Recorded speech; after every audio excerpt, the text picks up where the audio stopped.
Bottlenose patterns are uh, patterns that they don't appear a lot. They can appear in small groups with many of them in the five subcharts.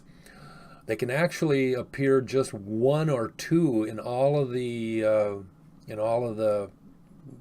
charts together. So they're sporadic in that way, but they all also work or are best when we see them at the top of a cycle or at the bottom of a cycle. For example, when trend red in this particular case is in a bottlenose pattern, keep in mind a bottlenose is 3 days up with the middle area in a low angle up. That bottlenose pattern that we see is a reversal pattern, like they all are. It's telling us that next day things are going to go down. And we can verify that on the power chart when we see the power pink going up while the power red is going down. Because keep in mind, red moves much faster and much stronger, longer indicator lines than the other lines. And when red is under the pink, if red was real high up like at 5 or 6 and going down, that wouldn't give us the same information that it does when it is under the pink, excuse me, under the pink line with the pink on a peak. And so another way we can see that is in trend gray. Trend gray and trend red are in divergence. Trend gray has started going down while the bottlenose trend red is on its peak. And on the over on the other side in the price chart, we have price green at 143, so that's right up there. You don't know for sure that it's going down based on that by itself, but we also have a normal pink green top with zip green at 100 and zip pink at 97. And the others are significantly lower. And trend red, of course, has been going down for 2 days, and zip red has been going down for 2 days, and that's at 71. And the zip yellow is coming up, obviously, because of the green candles. Swing Zion is in a bottlenose as well, and that is important. Again, Zion is a price barometer.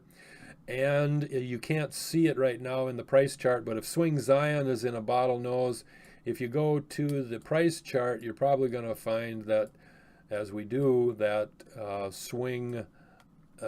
the price lines, green and red, are in bottlenose patterns. The green showing it much more than the red.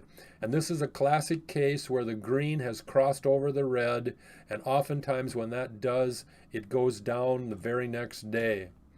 Same is true going the other way. If we had a red peak over here on this day, and the next day it went down under, like for example on this day right here, when it went down underneath the green, then we could have a stronger reversal pattern, or it works as a stronger downtrend as well.